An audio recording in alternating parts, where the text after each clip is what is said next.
যেই ঘরের নারী পুরুষের যত বেশি লজ্জা, ওই ঘরে আল্লাহ তত বেশি রহমত বরকত নাজিল করেন। বুখারী শরীফ হাদিস নাম্বার 6117 নাম্বার হাদিস। ক্বালা রাসূলুল্লাহ সাল্লাল্লাহু আলাইহি ওয়াসাল্লাম, আল্লাহ নবী বলেন, আল হায়াউ লা ইয়াতি ইল্লা বিখাইর। নবীজি বলেন, লজ্জা এমন একটা স্বভাব, এমন একটা গুণ, যেই ঘরের মধ্যে যত বেশি লজ্জা, যত বেশি লাজুকতা, ওই ঘরের মধ্যে ওই লজ্জা নামক গুণটা তত বেশি আল্লাহর পক্ষ থেকে কল্যাণ আর বরকত নিয়ে আসে। লজ্জা যত বেশি, ওই ঘরে রহমত বরকত তত বেশি হবে। ছেলে লাজুক, মেয়ে লাজুক, বাবা লাজুক, বউ লাজুক, সবাই লজ্জাশীল ঘরের মধ্যে লজ্জার কারণে গুনাহ করে না, ওই ঘরে আল্লাহ তত বেশি রহমত বরকত নাজিল করেন। 9 নাম্বার, বুখারী শরীফ হাদিস নাম্বার 6120 নাম্বার হাদিস। আমাদের নবীর আগে যত নবী, সব নবীরা সহ, আমাদের নবী সহ সমস্ত নবীরা উম্মতকে একটা কথা বলছে। কি? ক্বালা রাসূলুল্লাহ সাল্লাল্লাহু আলাইহি ওয়াসাল্লাম, ইন্না মিম্মা আদরাকান নাস মিন কালামিন নুবুওয়াতিল উলা ইযা লাম তাস্তাহি ফাসনা মা শিতা। সব নবীরা তার উম্মতকে বলছে, তোমার লজ্জা না থাকলে তোমার যা মন চায় তুমি তা করো। লজ্জা না থাকলে তুমি 3 কোয়ার্টার পরবা, ভালো 3 কোয়ার্টার ঠিক আছে। লজ্জা না থাকলে এরপরে 2 কোয়ার্টার, এটা একটু খারাপ।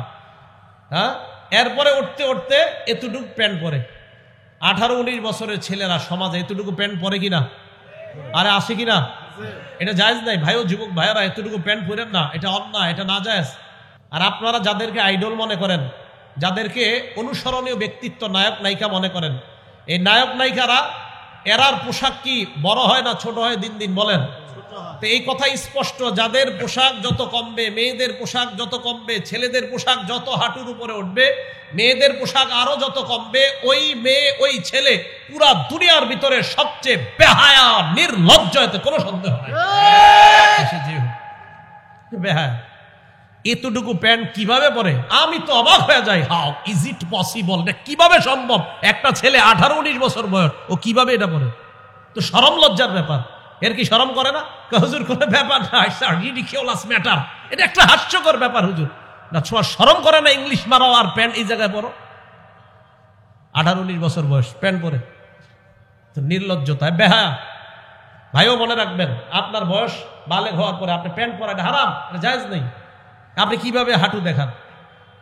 রাসূল করিম সাল্লাল্লাহু আলাইহি সাল্লাম বলেন, লজ্জা যখন না থাকে তোমার যা মন চায় তা করো। আল্লাহ আমাদেরকে হেফাজত করেন। তিরমিজি শরীফের 1080 নাম্বার হাদিস। ক্বালা রাসূলুল্লাহ সাল্লাল্লাহু আলাইহি ওয়াসাল্লাম, আল্লাহ নবী বলেন, আরবাউন মিন সুনানিল মুরসালিন, সমস্ত নবীদের সুন্নত 4টা। দুনিয়ার মধ্যে যত নবী রাসূল সবার সুন্নত হলো 4টা। সামনে ওলামারা ছাড়া অন্যরা বলেন তো সমস্ত রাসূলের সুন্নত কয়টা? আরো জোরে। 1 নাম্বার আল হায়া, লজ্জা। 1 নাম্বার আল হায়া, লজ্জা। এই হাদিস নিয়ে আমি ভাবি যে সব রাসূলের সুন্নত 4টা, 1 নাম্বারটাই লজ্জা। 1 নাম্বার লজ্জা। 2 নাম্বার আর তাআত্তুর, আতর, সুগন্ধি মাখা। 3 নাম্বার আর সিওয়াক, মেসওয়াক করা। 4 নাম্বার আর নিকাহ, বিয়ে করা। কয়টা সুন্নত? 4টা। ওলামায়ে কেরাম ছাড়া অন্যরা বলেন 1 2 আতর, 3 4 বিয়ে করা। মনে থাকবে তো? আলেমদের তো মনে থাকবে, ওনারা পড়ছে। এই জন্য আপনারা যারা সাধারণ, আপনারা বেশি বলবেন ওনাদের চেয়ে। তাহলে সমস্ত নবীদের সুন্নত 4টা। 1 নাম্বার লজ্জা, 2 নাম্বার সুগন্ধি মাখা, 3 নাম্বার মেসওয়াক করা। মেসওয়াক করেন তো সবাই? হ্যাঁ, ইনশাল্লাহ আওয়াজ কম হয়েছে, যাই হোক। তো আচ্ছা আচ্ছা, প্রত্যেক নামাজে মেসওয়াক করা উচিত। 4 নাম্বার ওয়ান নিকাহ, বিয়ে করা। তো 1 নাম্বার লজ্জা। লজ্জাশীলতার গুণে আল্লাহ সকলকে গুণান্বিত হওয়ার তৌফিক দান করেন। 10, যেই জিনিসের লজ্জা যত বেশি হয়, এই জিনিসের সৌন্দর্যতা তত বেড়ে যায়। মন দিয়ে শুনবো। তিরমিজি শরীফের 1974 নাম্বার হাদিস। বাংলাদেশ স্বাধীন হয়েছে কয় সালে? 1971। তিরমিজি শরীফের হাদিস নাম্বারটা 1974। মনে রাখা সহজ না? 1974। বাংলাদেশ স্বাধীন হয়েছে 1971, আর বলবেন তিরমিজি শরীফের হাদিসটা 1974। এই হাদিসে নবীজি কি বলে দেখেন।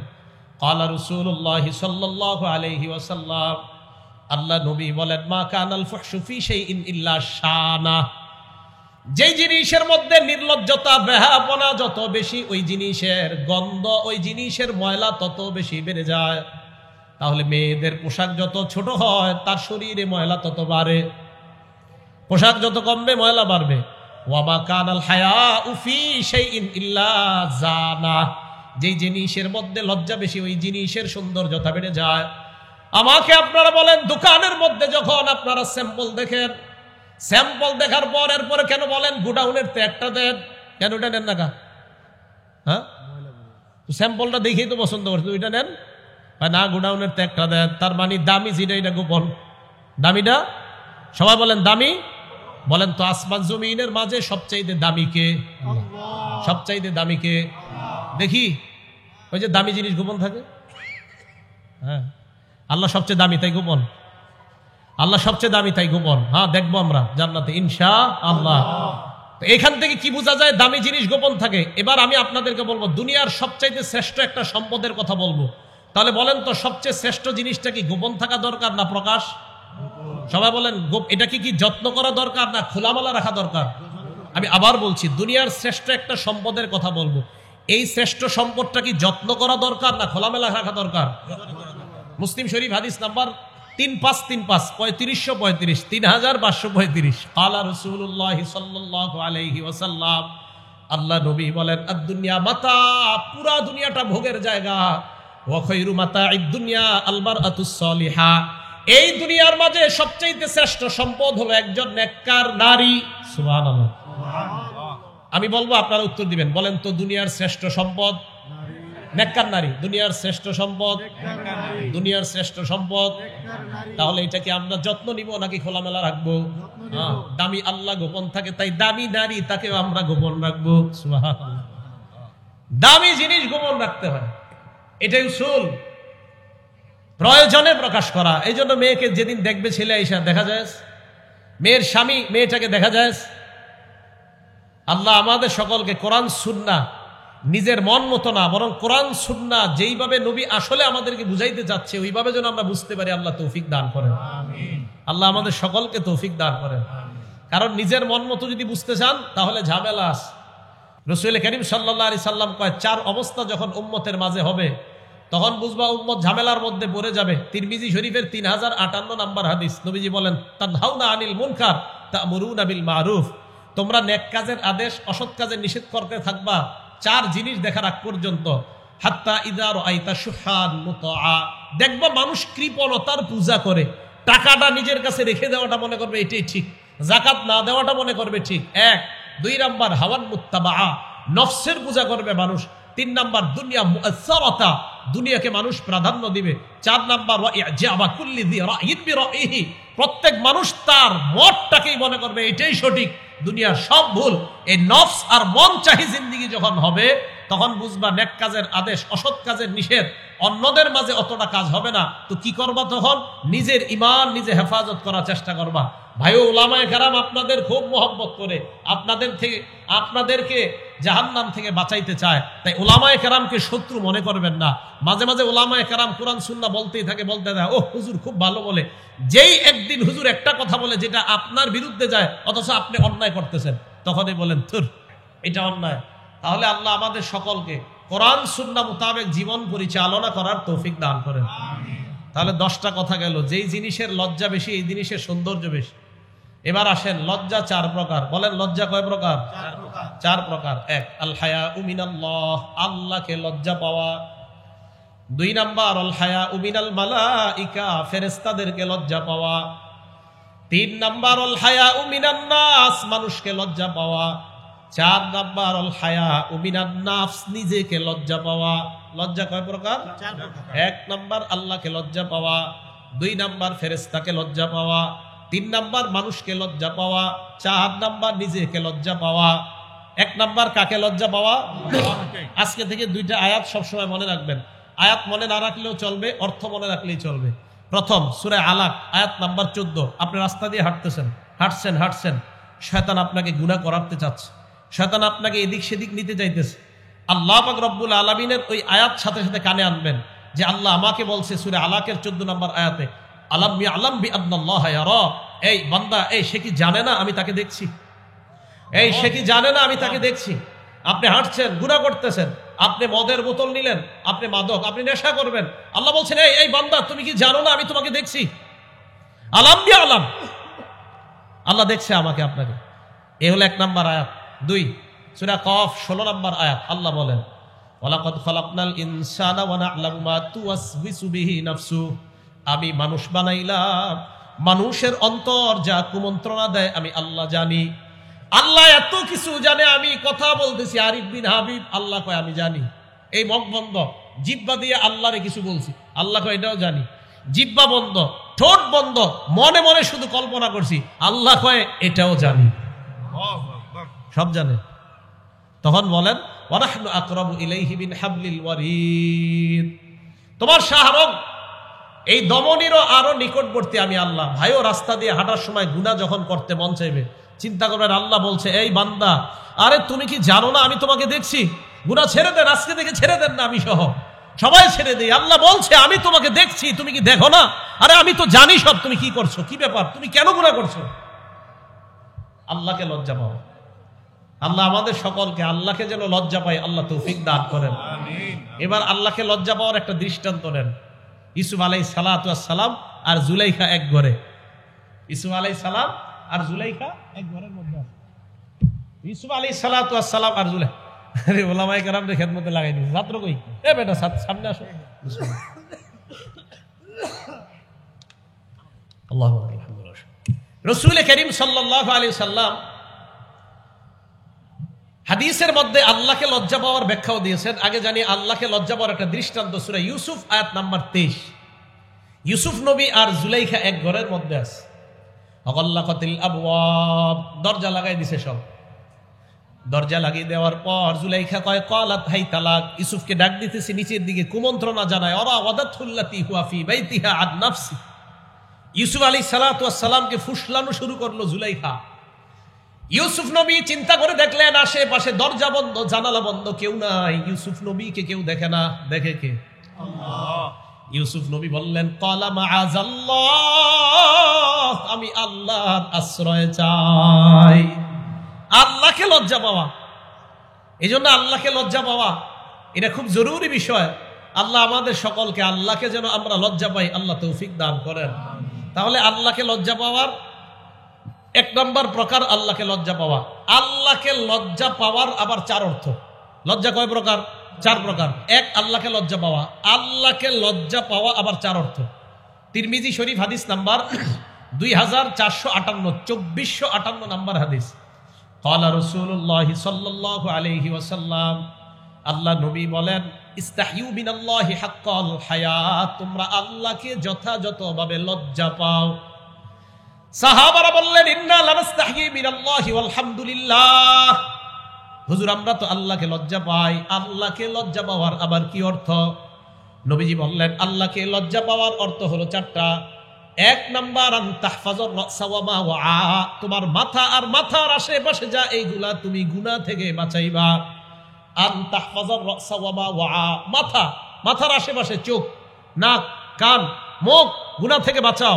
1 2 ওয়াল বাতনা ওয়া মা হাওয়া, পেট আর পেটের আশেপাশে যা এগুলা গুনাহ থেকে বাঁচাও। লজ্জাস্থান, পা, এগুলা গুনাহ থেকে বাঁচাও। তাহলে কমপ্লিট পুরা শরীর গুনাহ থেকে বাঁচানো। 1 মাথা, মাথার আশেপাশে যা আছে, নজরের গুনাহ করা যাবে না, মুখ দিয়ে মিথ্যা কথা বলা যাবে না। ভাইও এই জবানের কারণে আমাদের বেশিরভাগ মানুষ জাহান্নামী হবে, বলেন নাউজুবিল্লাহ। তিরমিজি শরীফের 2616 নম্বর হাদিস, 2616 নম্বর হাদিস, রাসূল করিম সাল্লাল্লাহু আলাইহি সাল্লাম বলেন হাল ইয়াকুব্বুন নাস ফিন্নার আলা ওয়ুজুহিহিম আও আলা মানাখিরিহিম ইল্লা হাসাইদু আলসিনাতিহিম, মানুষ বেশিরভাগ মানুষকে আল্লাহ মাথাটা নিচের দিকে দিবে, পাগুলা উপরের দিকে দিয়ে তাদেরকে ধাক্কাইতে ধাক্কাইতে আল্লাহ জাহান্নামে ফেলে দিবে। কেন? নবী বলেন শুধু এই মুখের কারণে অধিকাংশ মানুষ এইভাবে জাহান্নামী হবে। তো 1 নাম্বার আল্লাহকে লজ্জা পাওয়া, জবান হেফাজত করা, নজর হেফাজত করা, নাক হেফাজত করা। আল্লাহ আমাদের সকলকে গুনাহ থেকে এই অঙ্গগুলা বাঁচানোর তৌফিক দান করেন। 2 নাম্বার আল বাতনা ওয়া মা হাওয়া, পেট, পেটের আশেপাশে যা এগুলা গুনাহ থেকে বাঁচানো। এবার 2টা মিলায় দেখেন, রাসূল বলেন মাই ইয়াজমান লি মা বাইনা লাহইহি ওয়া মা বাইনা রিজলাইহি, আরেক বর্ণনায় ওয়া মা বাইনা ফাখিজাইহি। নবীজি বলেন এই 2 চোয়ালের মাঝখানে যেই জবান আছে, এই জিহ্বা যারা আমাকে গ্যারান্টি দিবা জবান দিয়ে কাউকে তুমি কষ্ট দাও না, জবান দিয়ে কাউকে আঘাত করো না, জবান দিয়ে কারো গীবত করো না, জবান দিয়ে তুমি মিথ্যা কথা বলো না, নবী বলেন, 1 নাম্বার জবানের নিরাপত্তা আমাকে দিয়ে দাও, 2 নাম্বার 2 রানের মাঝখানের লজ্জাস্থানের নিরাপত্তা আমাকে দিয়ে দাও।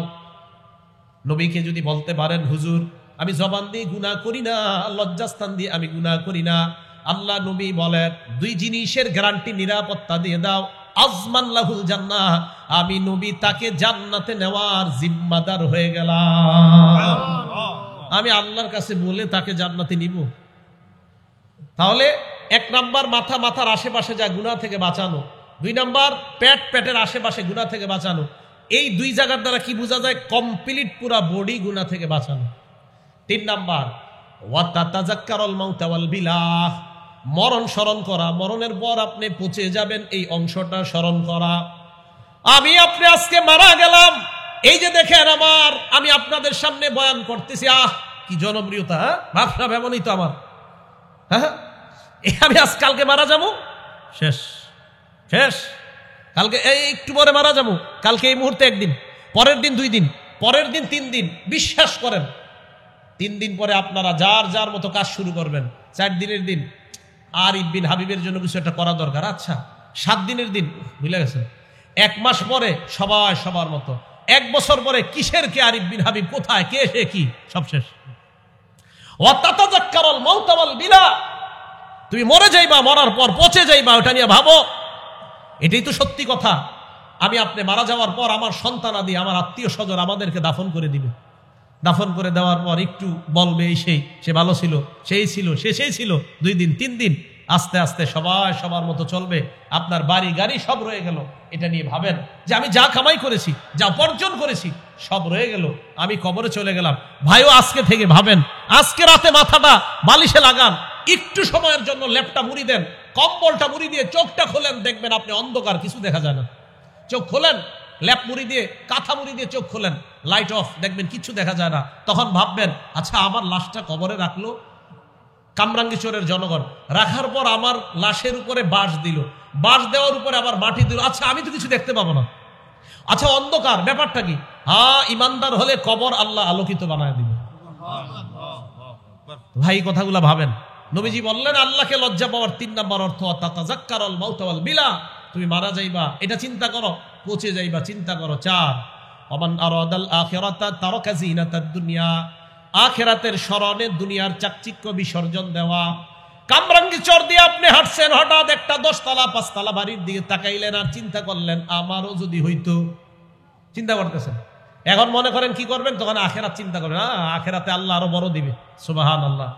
এই চিন্তায় দুনিয়ার চাকচিক্য বিসর্জন দেওয়া। নবী বলেন মাথার আশেপাশ গুনাহ থেকে বাঁচানো, পেটের আশেপাশ গুনাহ থেকে বাঁচানো, আখিরাত কবরের কথা স্মরণ করা। 4 আখিরাতের চিন্তায় দুনিয়ার চাকচিক্য বিসর্জন দেওয়ার গুণ।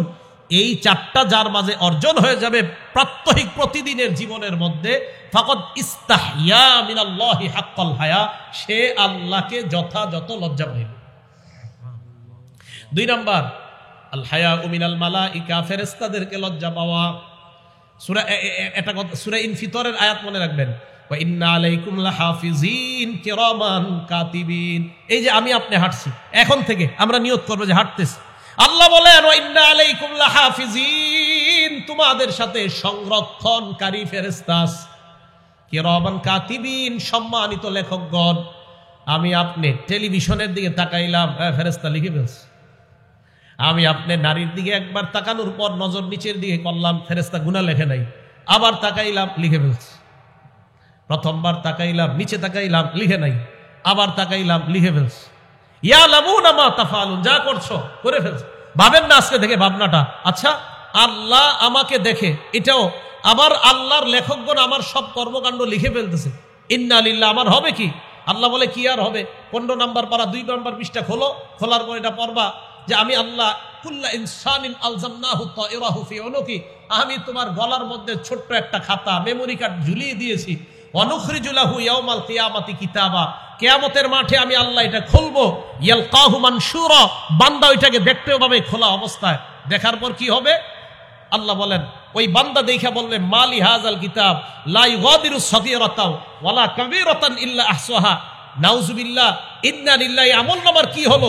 ছোট বড় সব দিকে এই জায়গায় লেখা আছে। আল্লাহ আমি ওই দিনে অপরাধটা করছি, এটাও লেখা এই জায়গায়।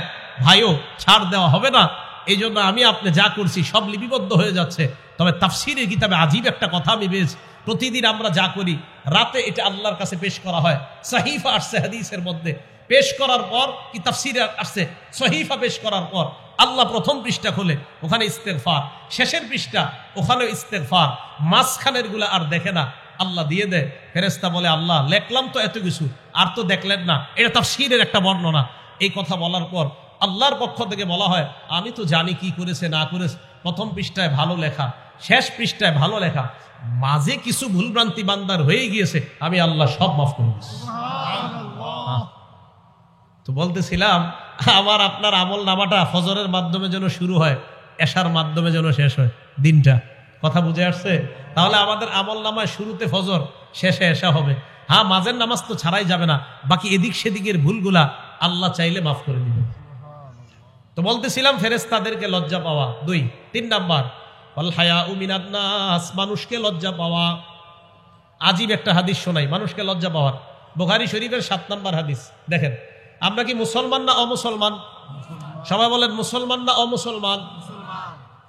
নবীজির কাছে বাদশাহ হিরাকিলিয়াসের একটা চিঠি গেছে, বাদশার কাছে নবীজির একটা চিঠি গেছে। চিঠির মধ্যে বাদশাহ হিরাকিলিয়াসকে আল্লাহ রাসূল দাওয়াত দিয়েছে ইসলামের দিকে। আদউকা বিদিআয়াতিল ইসলাম, আমি আপনাকে ইসলামের দাওয়াত দিছি। আসলিম তাসলাম, ইসলাম গ্রহণ করেন, নিরাপত্তা লাভ করবেন। যদি আপনি ইসলাম গ্রহণ না করেন ফাইন্না আলাইকা ইসমাল আরিসিয়িন, তাহলে আপনার প্রজাদের যত গুনাহ আছে সব আপনার উপর যাবে। কমিশনার সাহেব, আপনার এলাকারে আপনি ঠিক করতে হবে। হ্যাঁ ইনশাল্লাহ, তাহলে আপনি কিন্তু ইনশাল্লাহ লিডিং দিতে পারবেন জান্নাতে যাওয়ার। ইনশাল্লাহ ইনশাল্লাহ ওনার নেতৃত্বে যদি ইনশাল্লাহ এলাকা ঠিক হয়ে যায়, কিয়ামতের মাঠে ইনশাআল্লাহ উনি উপস্থাপন করতে পারবে আল্লাহ আমি আমার দায়িত্বের আমানত রক্ষা করেছি, এটা বলতে পারবে। এবং এই দায়িত্ব হতে পারে ওনাকে জান্নাতি বানায় দিবে, আমানত রক্ষা করা। তো দেখেন রাসূল করিম সাল্লাল্লাহু আলাইহি সাল্লামের চিঠি গেছে বাদশাহ হিরাকিলিয়াসের কাছে। যাওয়ার পর নবী বললেন আমি আপনাকে ইসলামের দিয়ে আহ্বান করলাম, দাওয়াত দিলাম, ইসলামের দিকে দাওয়াত দিলাম, আপনি ইসলাম গ্রহণ করেন, আপনি নিরাপত্তা লাভ করবেন। আপনার যদি ইসলাম গ্রহণ করতে না পারেন, আপনি যদি না করেন, আপনার দেখা দেখি আপনার প্রজারাও ইসলাম গ্রহণ করবে না, তাদের গুনাহ কিন্তু আপনার উপর বর্তাবে যদি তারা আপনার উপর অনুসরণ করে গুনাহ করে। তো এই কথা বলার পর বাদশাহ হিরাকিলিয়াস চিঠি পড়ার পর বলল আচ্ছা এই জায়গায় কি মক্কার কেউ আছে যাদেরকে এই নবীর ব্যাপারে কিছু জিজ্ঞাসা করা যায়? হ্যাঁ বাদশাহ, আবু সুফিয়ান নামে এক ব্যবসায়ী এই এলাকায় আসছে, আপনি বললে তাকে ডাকতে পারি। কয় ডাকো। এই জায়গাটা মন দিয়ে শোনেন, আবু সুফিয়ান রাদিয়াল্লাহু তাআলা আন তখনও মুসলমান হয় নাই। আবু সুফিয়ান রাদিয়াল্লাহু তাআলা আনহুকে ডাকছে, সামনে বসাইছে আবু সুফিয়ানকে, পিছনে ওনার সব সাথী যারা আছে তাদেরকে, সবাই কাফের, সবাই কাফের। বাদশাহ দুভাষী একজন, যেই ব্যক্তি আরবিও বুঝে বাদশার ভাষাও বুঝে, বাদশাহ তাকে বলল তাকে বলো আমি যা যা বলবো সব যেন সত্য কথা বলে। এবার বাদশাহ তাকে বলল তাকে বলো আমি তাকে কোনো প্রশ্ন করলে ফাইন কাযাবানি, আবু সুফিয়ান যদি মিথ্যা বলে। আবার বলছে বাদশাহ বলতেছে তাকে বলো এই আবু সুফিয়ানকে নবীর ব্যাপারে যা বলবো যদি মিথ্যা বলে কাযযিবুহু, পিছনে যারা আছে তারা যেন সাথে সাথে বলে এই তুমি মিথ্যা বলছো। উনি মিথ্যা বললে পিছনে সবাই বলবে এই তুমি মিথ্যা বলছো। তো আবু সুফিয়ান কয় এই কথা বলার পর, ভাই এই জায়গাটা স্বর্ণ অক্ষরে লিখে রাখার মতো, কয় লাউলাল হায়া লাউলাল হায়া লাউলাল হায়া মিন আইয়াসিরু আলাইয়া কাযিবান লা কাযাবতু আনহু, আমার ভিতরে এত লজ্জা কাজ করলো, ছি ছি ছি, মুহাম্মদের নামে যদি একটা মিথ্যা বলি মক্কায় যাওয়ার পর আমার পিছে যারা আছে আজকে হয়তো কিছু বলবে না, আমি লিডার দেখা, তখন আমাকে বলবে আবু সুফিয়ান তুমি মুহাম্মদের নামে, তখনও তো তারা মুসলমান না তাই মুহাম্মদ বলছে, মুহাম্মদের নামে তুমি ওই দিন কিভাবে মিথ্যা কথাটা বললা? আবু সুফিয়ান একজন কাফের, তখনও মুসলমান হয় না। তিনি বলেন আমি লজ্জার কারণে যে ছি মানুষ কি বলবে, শুধু লজ্জার কারণে নবীর নামে সেদিন একটা মিথ্যা কথা বলতে পারিনি। বলেন তো একজন কাফের কি কারণে মিথ্যা বলে নাই? লজ্জায়। বলেন একজন কাফের কি কারণে মিথ্যা বলে নাই? আমরা কাফের না মুসলমান? মিথ্যা বলিনি? কি পরিমাণ মিথ্যা বলি দেখছেন, কি আজীব কথা।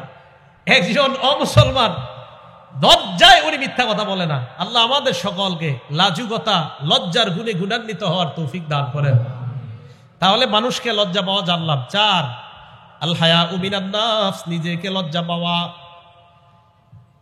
নিজেকে লজ্জা পাওয়ার কয়েকটা দৃষ্টান্ত। এক নাম্বার, নিজেকে লজ্জা পাওয়ার দৃষ্টান্ত, নবীজি সাল্লাল্লাহু আলাইহি ওয়াসাল্লাম এক মাঠের সামনে দিয়ে রওনা করলেন। উলামায়ে কেরাম সহ অন্য যারা আছি, মাদ্রাসার ছাত্র যারা আছি, এই ইবারতটা ভালো করে শুনবো। নাসাই শরীফের 406 নম্বর হাদিস। নবীজি এক ব্যক্তিরে দেখে খোলা মাঠে গোসল করতেছে, খোলা মাঠে গোসল করে। এই দৃশ্য দেখার পর নবী মিম্বরে দাঁড়াইলেন। দাঁড়ানোর পর বললেন, হে জনগণ, ইন্নাল্লাহা হাইয়ুন হালিমুন সিত্তিরুন ইউহিব্বুল হায়া ওয়াস সিতরা ওয়াস সাতর। নবী সাল্লাল্লাহু আলাইহি সাল্লাম বললেন, হে জনগণ, আল্লাহ লাজুক, সুবহানাল্লাহ। আল্লাহ হালিম, সহনশীল। আল্লাহ সিত্তির, মানুষের সব ঢাইকা রাখে। আল্লাহ সব ঢাইকা রাখে, তোমরা দি সব খুইলা দাও। মানে কই কি, এই যে সবার সামনে গোসল করা, তো আমরা যারা গোসল করি অথবা আমরা যারা ছাত্র ভাই আছি, গোসলের ক্ষেত্রে একটু সাবধানতা অবলম্বন করা, গামছা শরীরে রাখা। বোক এই বোক যত বেশি দেখে মানুষ, নজর যদি লেগে যায় মেধা কমতে থাকবে। নজর লেগে যাওয়া হাদিস দ্বারা প্রমাণিত। নজর লেগে গেলে মেধা কমতে থাকে। হ্যাঁ, বিশ্বাস করেন, আমার আপনজনরা ছাড়া গত 15 বছর আমার শরীর কেউ দেখছি কিনা আমার মনে নেই। 15-16 বছর হবে। হ্যাঁ, আমাদের সেগুলা দিশা বলছে, শরীর দেখবে মেধা কমবে, শরীর দেখবে মেধা কমবে। তো বলতেছিলাম, হুজুরে বলছি, হুজুর দলিল কি? বেটা, নজর লাগলে এটা হাদিস দ্বারা প্রমাণিত। নজর কারণে মানুষের শরীর আকর্ষণীয় হয়, এটা ছেলে হোক মেয়ে হোক। এটা ছেলে, হুজুর ছোট ছেলে কি আকর্ষণ? হ্যাঁ, তার শরীর ছোট, ছেলের তার শরীরের মধ্যে আকর্ষণ থাকবে। নজর লেগে গেলে এই নজরের কারণে তার জীবনটা নষ্ট হয়ে যেতে পারে, মেধা কমে যেতে পারে। তাই গার্জিয়ান যারা আছেন, সন্তানদের শরীরের ক্ষেত্রে খুব সতর্ক। বারান্দায় খালি শরীরে দাঁড় করায় রাখবেন না।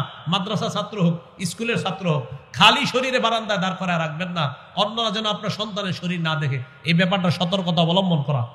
নবীজি সাল্লাল্লাহু আলাইহি সাল্লাম বললেন, ফাইদা তাসালা আহাদুকুম, তোমাদের কেউ যখন গোসল করবা, ফালইয়াস্তাতির, একটু পর্দা টর্দা দিয়ে গোসল করো। এইভাবে সবার সামনে গোসল করো মানে কি? তাহলে পর্দা দিয়ে গোসল করা, একটা ঢাকনার মধ্যে গোসল করা, এটা নিজেকেও লজ্জা পাওয়ার মতো। ওখানে তো কেউ আপনাকে দেখবে না।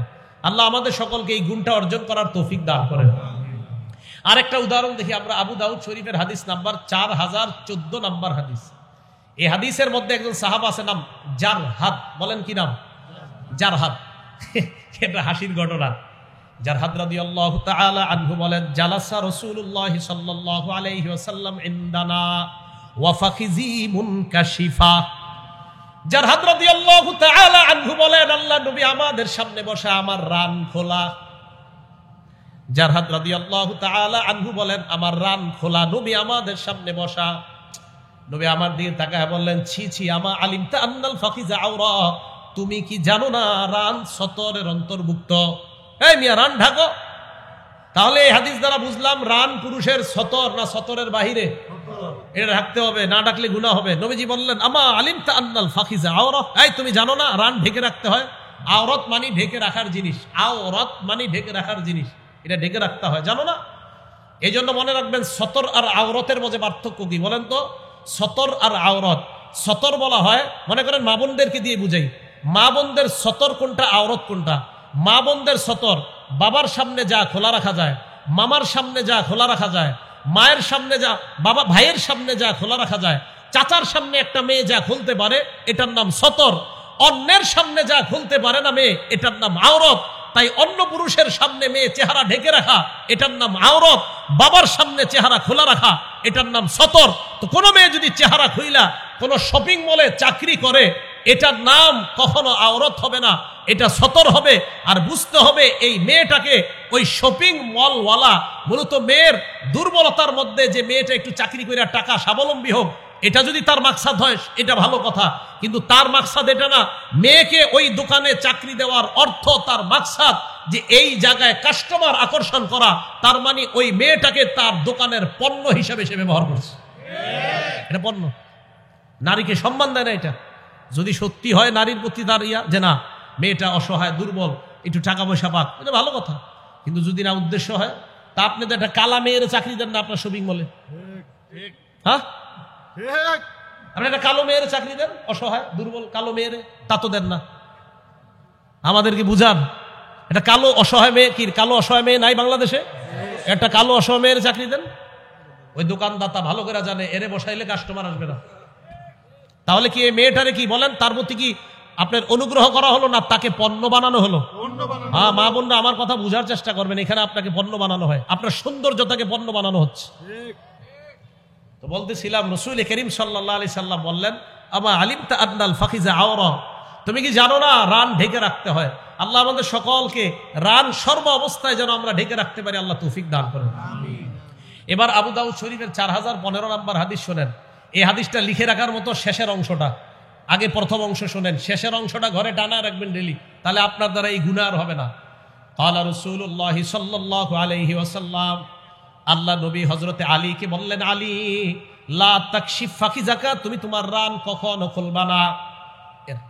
এরপর নবী বলেন, ওয়ালা তানজুর ইলা ফাকিজি হাইয়িন, কোন জীবিত ব্যক্তির রানের দিকে তুমি তাকাইবা না, জীবিত ব্যক্তির রানের দিকে তাকাইবা না।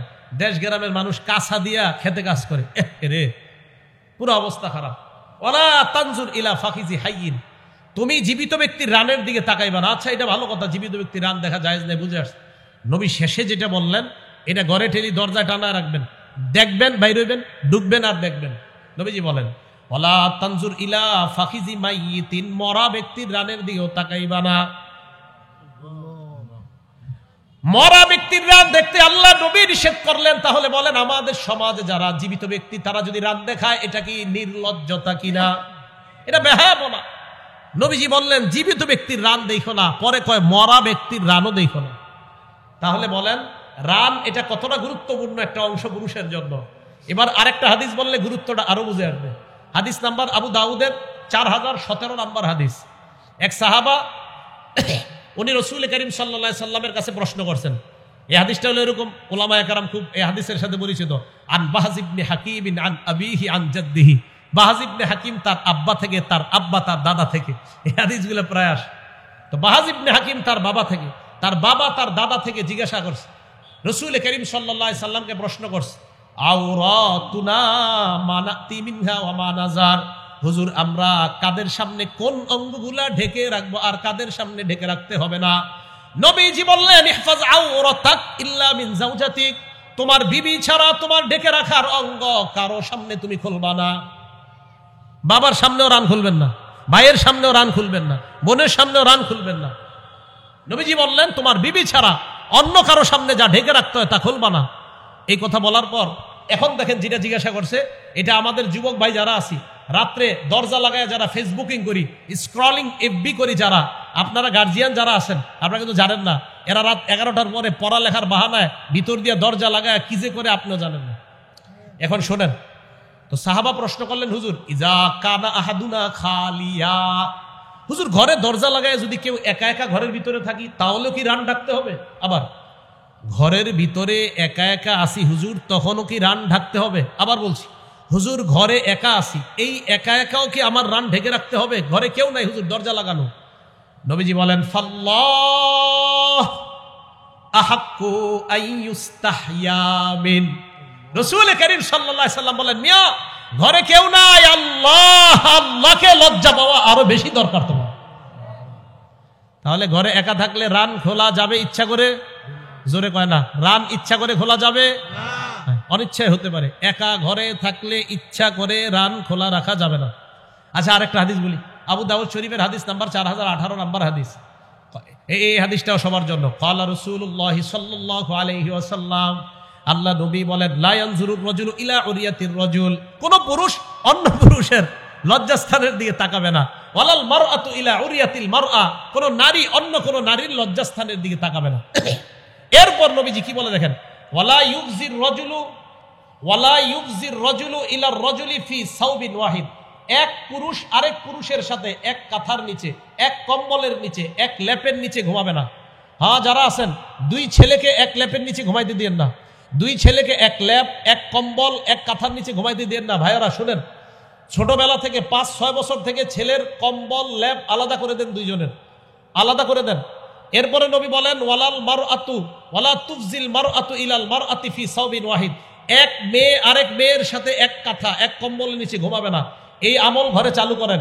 কয়েকটা অপশন হতে পারে, পারলে খাট আলাদা করেন দুইজনের, না পারলে এক খাটের মধ্যে মাঝখানে কোল বালিশ আর আলাদা তাদেরকে কাঁথা কম্বল দিয়ে দেওয়া। ইনশাল্লাহ 5-6 বছর বয়স থেকে ছেলে মেয়ে লজ্জাশীলতার গুণে গুণান্বিত হয়ে তারা ইনশাল্লাহ বড় হবে। কথাটা মনে থাকবে? তাহলে বলেন তো, 2 পুরুষ 1 কাঁথা 1 কম্বল 1 লেপের নিচে 2 ছেলেকে কি ঘুমাইতে দিবেন? না ভাই, আমাদের নবীজি নিষেধ আসছে, দিয়েন না। এটা নির্লজ্জতা বাড়ে, দিয়েন না। আপনার 2টা লেপ 2টা কম্বল 2টা কাঁথা আপনি কিনে নেন। আর যদি বলেন হুজুর শীতকালে 2 লেপ কেনার সামর্থ্য নাই, 2 কাঁথা দিয়ে তখন উপরে লেপ দেন। 2 কাঁথা 2 জনে গায়ে দিবে, উপরে লেপ থাকতে পারে।